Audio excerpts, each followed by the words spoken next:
Hello everyone. तो आज के वीडियो में हम देखेंगे स्ट्रिक्ट लायबिलिटी और एब्सोल्यूट लायबिलिटी। स्ट्रिक्ट लायबिलिटी और एब्सोल्यूट लायबिलिटी को ही बोला गया है नो फॉल्ट लायबिलिटी।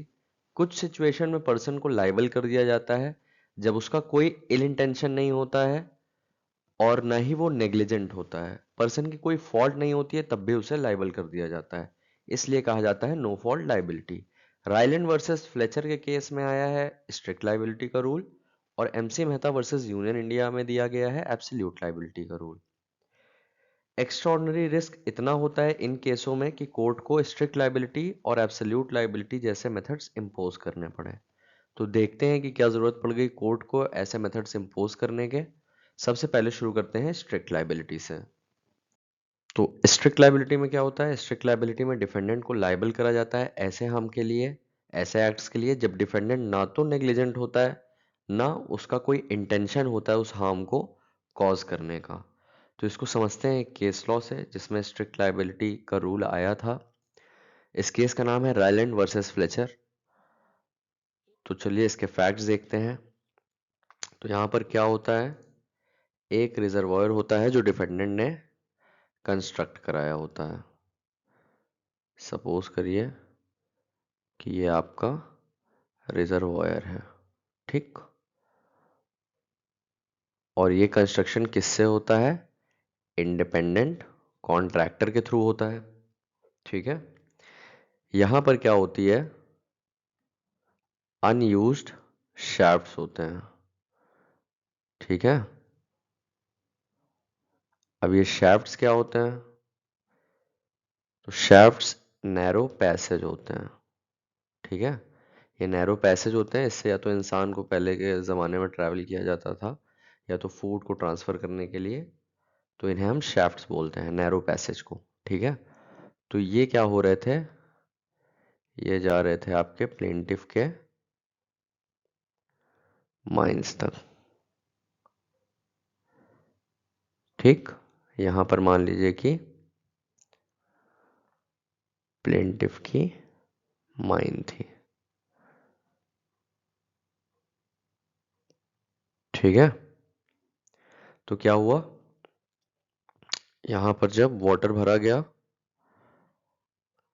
इस पूरी स्पेस में, तो यहां से वाटर फ्लो होकर के क्या हुआ, फ्लो होकर के पहुंच गया, एक सेकंड पेन नहीं चल रहा, फ्लो होकर के पहुंच गया यहां पर, और इसने कर दी माइंस को पूरा, क्या कर दिया, माइंस को कर दिया डिस्ट्रॉय,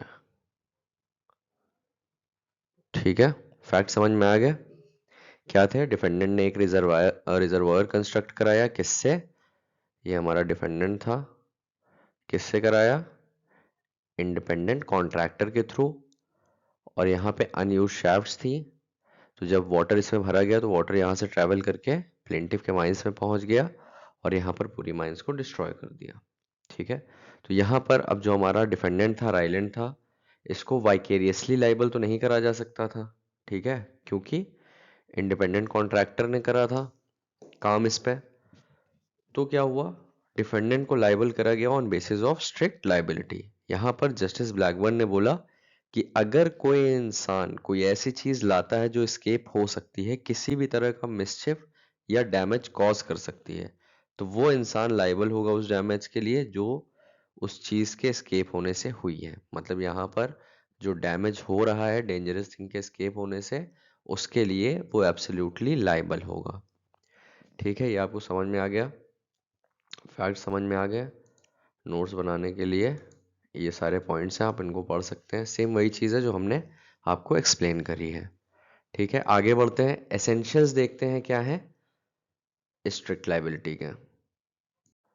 तो पहला एसेंशियल है डेंजरस थिंग, दूसरा है non natural use of land, और तीसरा है एस्केप ऑफ डेंजरस थिंग। तो इसका सबसे पहले देखते हैं डेंजरस थिंग का मतलब यहाँ पर क्या है और डेंजरस किस सेंस में यूज हुआ है। डेंजरस यहाँ पर इस सेंस में यूज हुआ है कि अगर वो स्केप करेगा तो डैमेज कॉज कर देगा।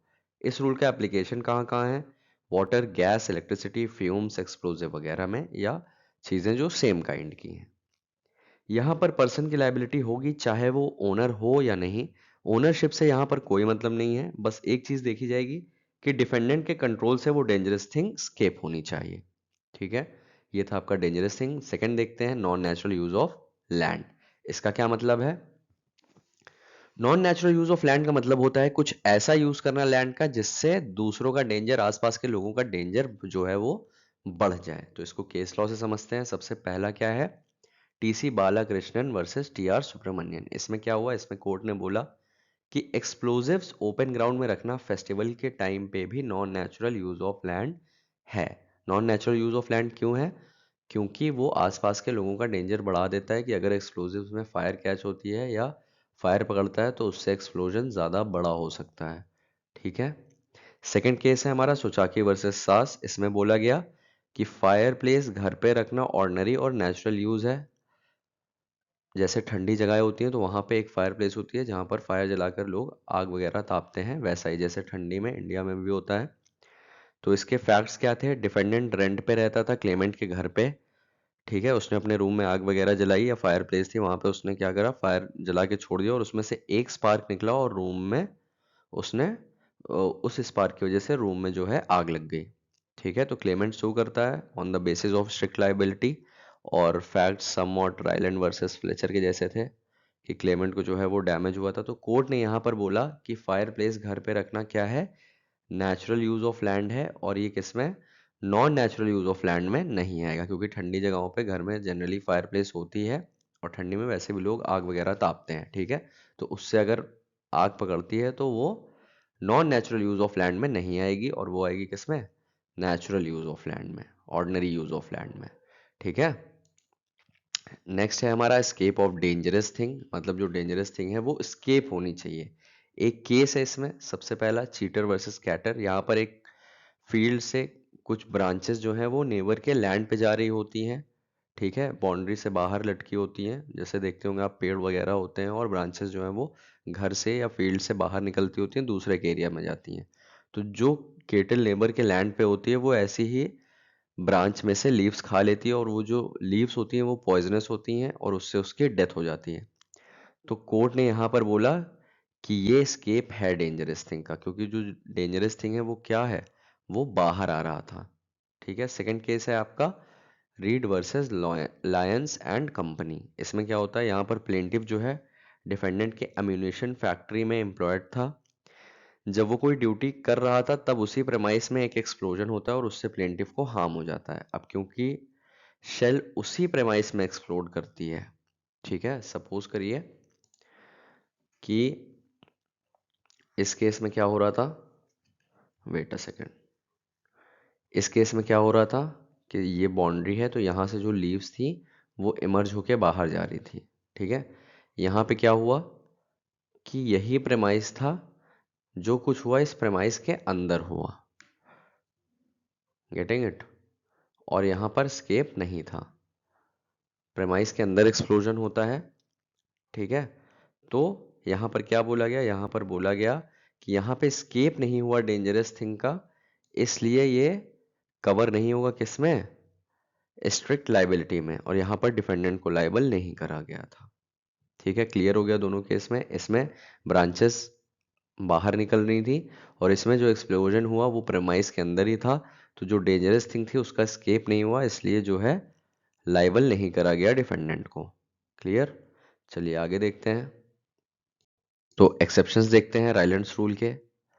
प्लेंटिफ्स own fault, act of God, consent of the plaintiff, statutory authority, act of third party. तो ऊपर के जो 4 पॉइंट है वो आपके डिस्कस हैं जनरल डिफेंसेस में, वहां से आप जाकर के देख सकते हैं। जो एक्ट ऑफ थर्ड पार्टी है वो डिस्कस कर लेते हैं। इसका मतलब है कि अगर हार्म कॉज करा गया है किसी स्ट्रेंजर के थ्रू, जो कि ना डिफेंडेंट का सर्वेंट है ना डिफेंडेंट का कोई कंट्रोल है उस पर, तो डिफेंडेंट लाइबल नहीं होगा। एक केस है बॉक्स वर्सेस जैप का, इसको देखते हैं। इसमें क्या होता है? यहाँ पर ओवरफ्लो होता है डिफेंडेंट के रिजर्वॉयर से, बट वो होता है क्योंकि कुछ दूर पर कुछ लोग ब्लॉक कर देते हैं ड्रेन जहां से पानी बहता था। तो यहां पर बोला गया कि डिफेंडेंट लाइबल नहीं होगा, क्योंकि ये एक्ट ऑफ थर्ड पार्टी है जो कि डिफेंडेंट के कंट्रोल में नहीं था। एप्लीकेशन देख लेते हैं कहाँ कहाँ स्ट्रिक्ट लाइबिलिटी इंडिया में अप्लाई है।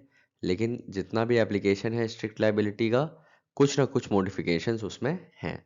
सबसे पहले आपका मोटर व्हीकल एक्ट, दूसरा है इंडियन रेलवे एक्ट, थर्ड है carriers act, fourth is the public liability insurance act, और लास्ट है नेशनल एनवायरनमेंट ट्रिब्यूनल एक्ट। यहाँ पर आपका स्ट्रिक्ट लायबिलिटी लगेगा, लेकिन कुछ ना कुछ मॉडिफिकेशंस होंगे जो उस समय नीड होगी। ठीक है, चलिए अब एब्सोल्यूट लायबिलिटी देखते हैं। MC Mehta versus union of India के केस में एब्सोल्यूट लायबिलिटी का रूल आया। इसी केस को हम कहते हैं ओलियम गैस लीक केस। यहाँ पर स्ट्रिक्ट लायबिलिटी का रूल फॉलो नहीं किया गया। ठीक है, यहाँ पर एक इंडस्ट्री होती है, वहाँ से कुछ गैस लीक होती है जिससे बहुत ज़्यादा डैमेज कॉज होता है, और वहाँ पर जो है इंडस्ट्री को लायबल कर दिया जाता है और बोला जाता है कि इंडस्ट्री ने जितना भी डैमेज कॉज किया है उसका कॉम्पनसेशन वो पे करेगी। तो इसमें स्ट्रिक्ट लायबिलिटी का रूल फॉलो नहीं होता है, और बोला गया कि अगर स्ट्रिक्ट लायबिलिटी का रूल यहाँ पर एप्लीकेबल कर दिया जाएगा तो मोस्टली केसेस में लोग अपनी लायबिलिटी स्केप कर देंगे। कोर्ट ने बोला कि कंट्री की सोशल और इकोनॉमिक कंडीशन को देखते हुए स्ट्रिक्ट लायबिलिटी का रूल यहाँ अप्लाई नहीं करेगा। कोर्ट ने बोला कि जब कोई एंटरप्राइज इंगेज है डेंजरस एक्टिविटीज में जो कि थ्रेट है सोसाइटी को, तो एंटरप्राइज की एब्सोल्यूट लायबिलिटी होगी टुवर्ड्स कम्युनिटी की कोई हार्म ना हो। फर्दर बोला गया कि अगर एंटरप्राइज की वजह से हार्म कॉज होता है तो एंटरप्राइज हमेशा एब्सोल्युटली लायबल होगा, और जिससे लोग इफेक्ट हैं या इफेक्ट होते हैं अगर उस चीज से, उस एंटरप्राइज से, तो वहां पर जो है उस एंटरप्राइज को कॉम्पनसेट करना पड़ेगा। जितना बड़ा एंटरप्राइज उतना ज्यादा कॉम्पनसेशन, मतलब जितना ज्यादा बिजनेस उसने कैरी आउट करा होगा और जितना डैमेज कॉज करेगा उसके मैग्नीट्यूड को देखते हुए उसे कॉम्पनसेशन पे किया जाएगा। और यही प्रिंसिपल आपका अप्लाई हुआ था union carbide corporation versus union of India के केस में, जिसे हम भोपाल गैस लीक केस के नाम से जानते हैं।